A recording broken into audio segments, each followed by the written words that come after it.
Proper product and packaging quality are important in an on-premise outlet because this is often the first place that consumers sample products.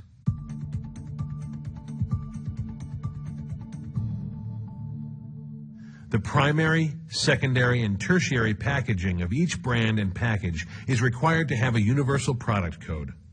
This UPC code is designed into the packaging to identify that product. The UPC code is also referred to as the Shelf Keeping Unit, or SKU.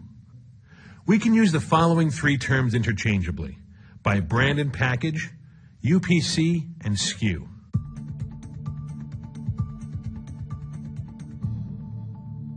The inventory of each SKU in an on-premise account may be found in any of the following cold and warm locations defined and rotated as follows.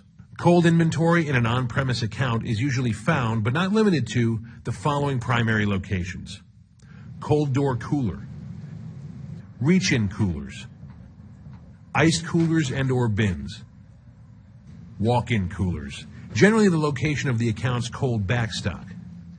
Warm inventory in an on-premise account is usually found, but not limited to, the following primary location: warm backstock.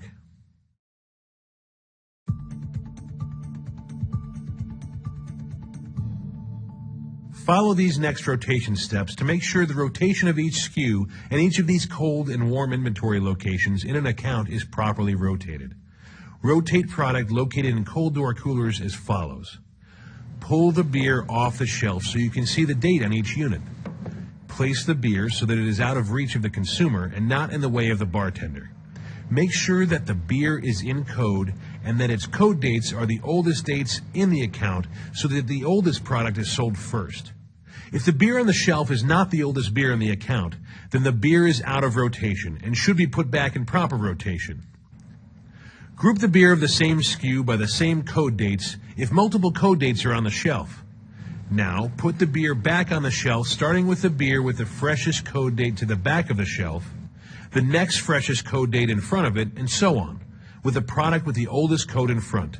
Face up the bottles and cans to give each SKU a visual billboard effect. In door coolers, the bartenders usually take beer from the handle side of the shelf and not the hinge side. If you have more than one code date for a particular SKU and you have multiple rows or the whole shelf with the same SKU, put the beer with the oldest date to the handle side of the shelf and the next oldest product to the hinge side of the shelf.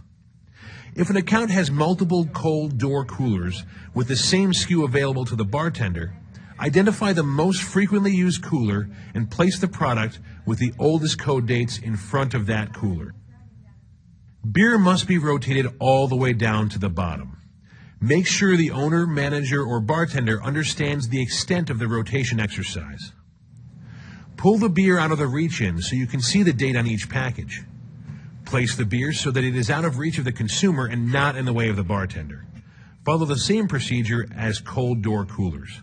In accounts where there is too much depth in the reach-in for the volume sold in the account, it is recommended that a false bottom be placed in the bin, with the owner or manager's consent.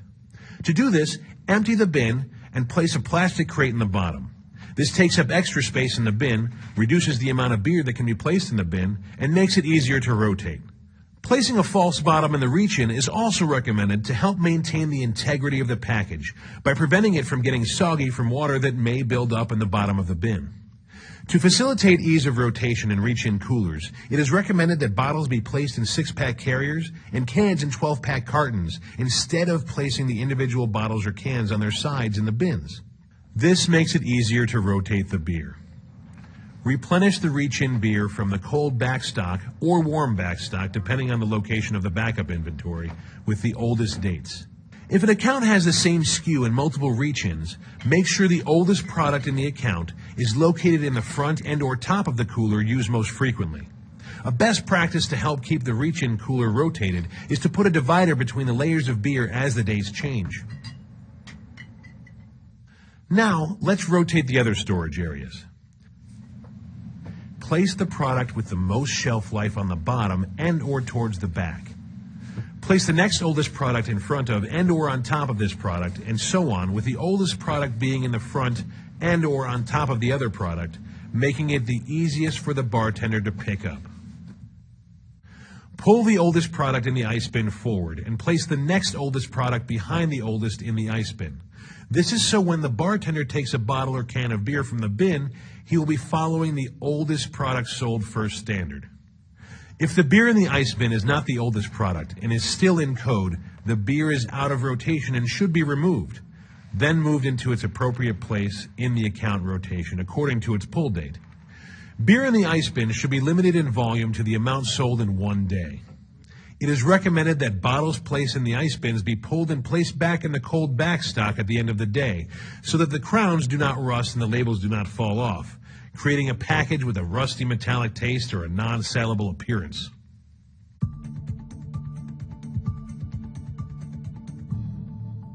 The location of the inventory of each SKU of beer varies from account to account and from delivery to delivery. With many possible locations for each brand and package, it is important to establish an overall account rotation strategy to ensure that each SKU is properly rotated through the account.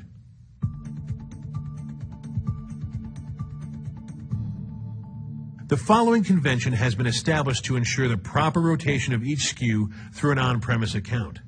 Beer sold from the cooler shelf, ice bins, and/or reach-ins is considered the primary point of purchase and should be stocked with the oldest beer that is in code. Beer depleted from the cooler shelves, ice bins, and reach-ins should be replenished from beer in the cold backstock area and in turn replenished from the beer in the warm backstock area. Thus, the beer in the warm backstock will be the freshest, the beer in the cold backstock the next freshest, and the beer in the cold door cooler, reach-in, and/or ice bin the oldest, but still in code.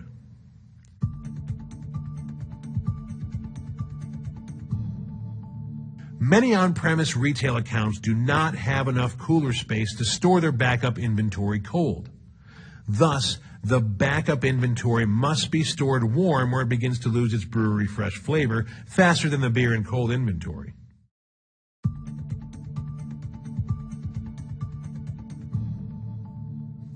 To accommodate the sale of beer from warm inventory, it is recommended that beer only remain out of refrigeration for 14 days at room temperature of 72 degrees Fahrenheit.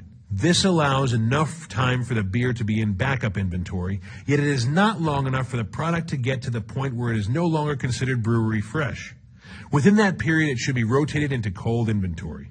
Beer delivered into warm inventory must be kept out of excessive heat and direct sunlight. Each distributor should have a route book or electronic system that tracks the warm beer in each account to ensure warm beer is stored out of refrigeration for no more than the recommended period of time. Always try to maximize the amount of beer in the cold inventory areas and try to minimize the amount of beer in warm inventory areas in order to reduce exposure to heat.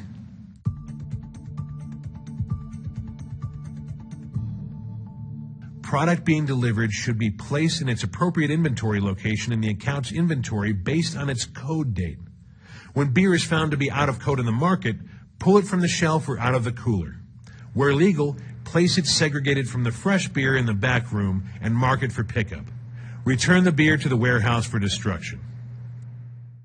If you find primary packaging, single units, that are not date-coded, try and find the partial secondary or tertiary case packaging that it came from to determine the date code. If the secondary packaging is not date-coded, attempt to find the partial tertiary case that the units in question originated from. If the product is determined to be in code, follow repackaging procedures and return product to the shelf in rotation. Any package found to be without a code date should be considered a manufacturing defect. Return the product to the warehouse for credit from the brewery and report non-dated product to the distributor quality hotline. If the primary, secondary, or tertiary unit's code date has the appearance of having been tampered with or altered, consider it as out-of-code beer. Code dates that appear to have been altered or tampered with are considered a serious matter and will be thoroughly investigated.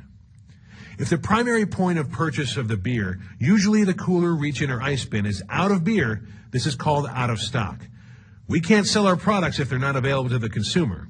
If we are out of stock, this gives the consumer the opportunity to purchase a competitor's product, and we may lose a valuable customer. Restock with a proper dated beer. Determine the cause of the out of stock, such as not having enough inventory in the account to restock the cooler or shelf, or possibly a credit or ordering issue. Discuss the issue with the distributor sales representative and the owner and/or manager and determine a solution that keeps the product on the shelf. This will ensure the consumer will not have to make a decision to possibly buy a competitor's product. Move dates should be considered when choosing a rotation schedule, since move dates, where legal, can be used effectively to channel and redistribute closely dated beer to high-volume, high-turnover accounts. All distributors should have a well-documented move policy as part of their total quality program. The move date policy includes the age of move date beer, how it will be handled, where it will be moved, whose responsibility it will be to monitor closely dated beer, who will pick up any out-of-code beer, and who will be responsible for the replacement of any out-of-code product. The proper rotation of beer in an on-premise account is essential to our continued quality. By following proper rotation procedures, you will maintain the brewery fresh flavor of our product, reduce off-taste product, and maintain our quality advantage in the on-premise marketplace.